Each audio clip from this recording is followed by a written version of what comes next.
So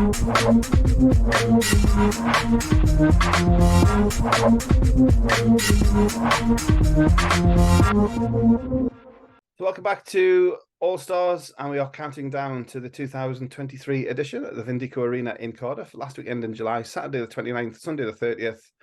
And as we've been doing the last few days, catching up with the captains of the 8 teams. And today we are with Help for Heroes and their captain, Mel Bosworth. Hi, Mel. Thanks for joining us today. Hey, thank you so much. Thanks for having me. It's certainly our pleasure. It's about 2 months as we speak before the big day in Cardiff. How's 2023 going for Help for Heroes? Yeah, it's going really well, thank you.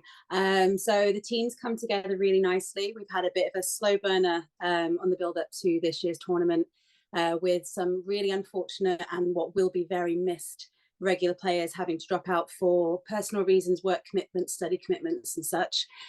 So we've had to draft in some players last minute that are either from other teams previously or who are absolutely brand new to All Stars, which is always exciting. So it's been a busy build up just in recruitment. That's for sure.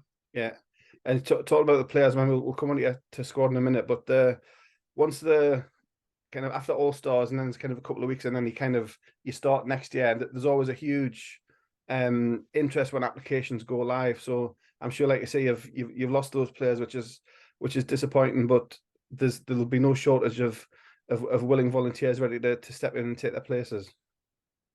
Oh, I mean, we always just count ourselves grateful as each year comes. So we'll take what we take as it comes. Yeah. So we'll talk about your squad then. So Help for Heroes is one of the longer running charities in All Stars. What sort of squad are we looking at in Cardiff this year?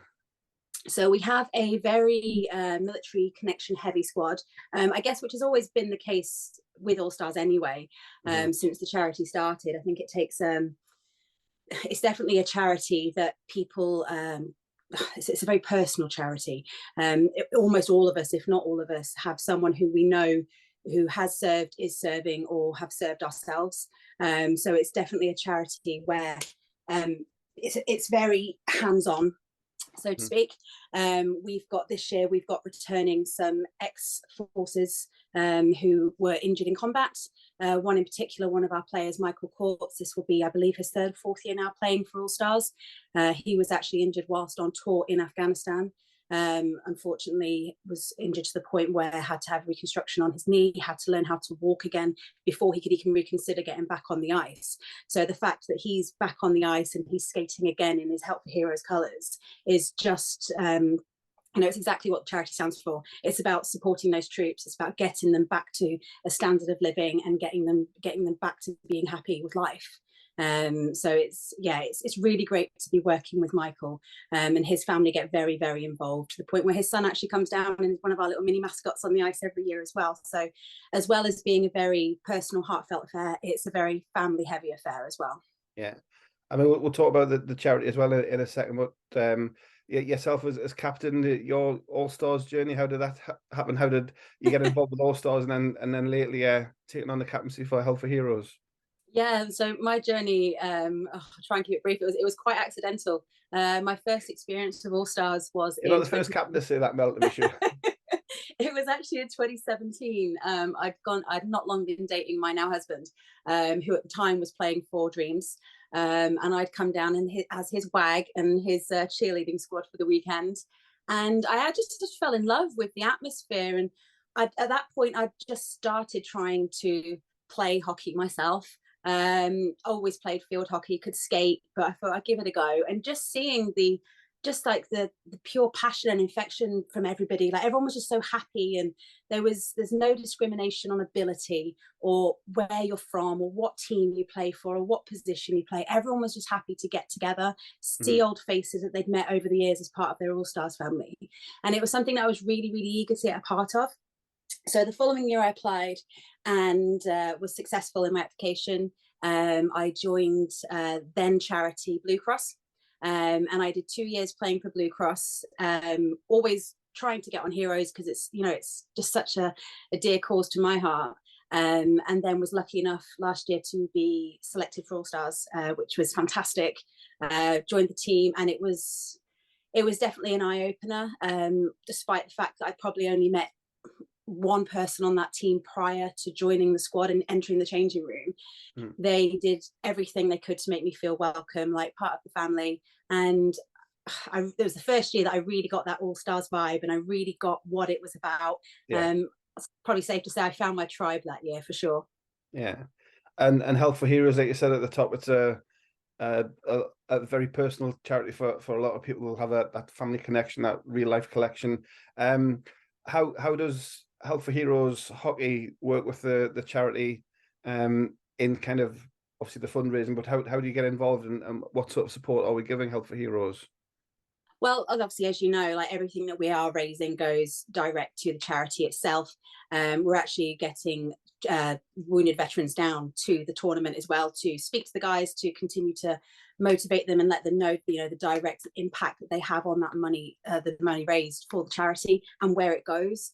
Perfect example of that is my brother himself was in the Royal Air Force, was injured in service, and after 2 years worth of rehab and various operations, ended up having to elect for, just for quality of life, had to elect for an amputation, medically discharged. And if it wasn't for Help for Heroes, he wouldn't have got to the you know, where he was with back to playing sports and being selected to represent his country in para sports. And it's all things like that that people don't really see.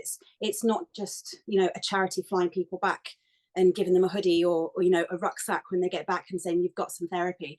It's a hands-on charity. They really are there to support you and your family from that moment onwards, and that support doesn't stop, and that's why we can't stop. We've got to keep getting out there, raising awareness and raising that money so the charity continue to do what they do for these troops and their families. And you mentioned the involvement, obviously the servicemen and women coming down to the event. That's what's been great the last few years when we've had the charities actually at the event. They've had the stands in the bar with their volunteers, and people have been able to see more not just what All Stars does, but what those charities themselves do, and whether they want to be involved more direct with those charities. So having the Help for Heroes people down there, same for all of the charities, but having them involved in the weekend is kind of how the All Stars has grown from just a little tournament to this huge event that it is now, and the way the charities and the teams work together. Oh, massively. I mean, and I think that's, you know, that's massively reflected in our off-ice team. So we have a couple, Mark and Karen, who are just continuously fundraising. They're our representatives for the charity, just continuously fundraising all year round. It's not just about All Stars, it's always for the charity, and it's all year round. And they're such ambassadors for the cause that having them on board with us, it really helps spur us on as players. Because there are times when you sometimes might feel a bit demotivated with the fundraising, or like you're being a bit too persistent, and those two are just constantly there giving you support, giving you ideas, and just showing you that, you know, you can do it. Yeah. In terms of the fundraising, obviously, end of July is the big thing, but fundraising throughout the year, any kind of big events or things going on in the build up to All Stars itself? Yeah, so we've actually been really lucky to have support of a lot of local businesses. I'm very much a believer as if you don't ask, you don't get. So I've been strongly encouraging the team to be reaching out to football clubs, cricket clubs, cinemas, you know, anywhere where there might be a voucher, or, you know, Tesco's local fundraising, anything like that, where someone might just turn around and say, yes, we'll help you. We've been really lucky getting hotel stay vouchers. I've got to say probably a special thanks to Revolution bars, particularly Revolutions in Hockley and Nottingham, who have gifted us vouchers to raffle off. Axed Global, the national Axe Throwing Company, same thing, where they've gifted us vouchers to be able to raffle off as part of our fundraising. So we've probably got quite off the ice. We've got quite a talented bunch as well. We've got quite a few speed bike racers in the crew. One in particular is a stock car racer, and he'll be doing stock car racing experiences. So people pay X amount to go out on several laps on a professional racetrack for a day with him. Another one of our players, so Jess Leslie, in her spare time, she's also a singer. So she'll be hosting some charity gigs on the build up to All Stars, where all money raised there will go direct to the charity as well. Myself personally, I'm an avid hiker, so I will be taking some inspiration from some of my teammates previously, and doing Snowdon in full kit. Yeah. And what Yeah, sensible shoes, but full kit. Yeah. I mean, what we've seen with a lot of the teams, and particularly the last couple of years since we've come back from you know, what we can't talk about, that stopped everything for 2 years. Yeah, that thing. Yeah, that thing.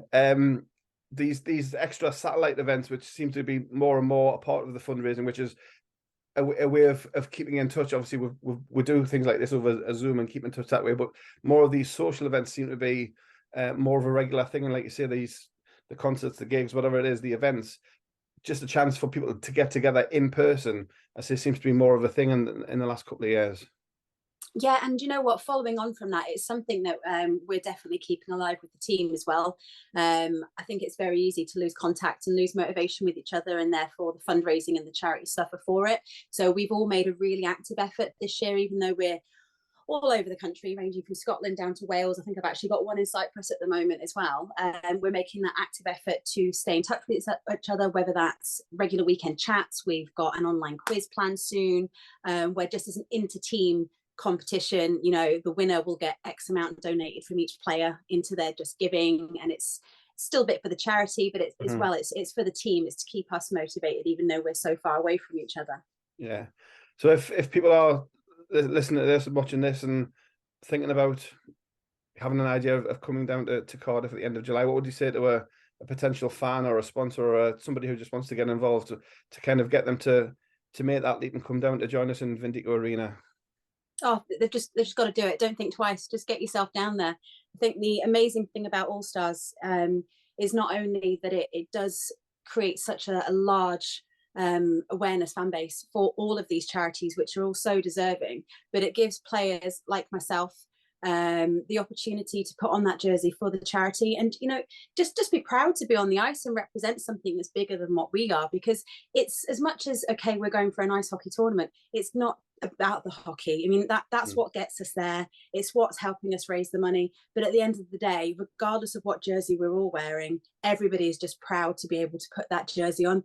And I think All Stars acts as an amazing advocate to be able to get these charities to the forefront of people's mind, and I guess more importantly, to keep them relevant as well. Yeah, no, it is fantastic. We said to a few of the captains, it is the hockey is, it's a big part of the weekend, but also it doesn't matter if that makes sense. Yeah. Yes, you play the 32 games and somebody wins a trophy at the end of it, but like you say, the year-long build-up almost, and then everything that goes on, and then the après-ski, you could say, of the weekend as well. And the kind of camaraderie of, like you say, people from all over the UK and abroad are getting involved and coming together. Yes, the hockey is the thing that brings them together, but raising money for these fantastic causes. Absolutely. Yeah, brilliant. Well, looking forward to seeing the Health for Heroes gang as usual. And like you say, Karen and Mark, a big part of ever since I've been involved. They've been there as well, so see them as well. Everybody at the Vindico Arena, 29th and 30th of July. Would like to see as many people there in the stands as possible, cheering on the athletes and the players. And Mel, wish you well for the rest of your fundraising, and we'll see you in Cardiff, and all the very best. Oh, thanks, Craig. See you in Cardiff.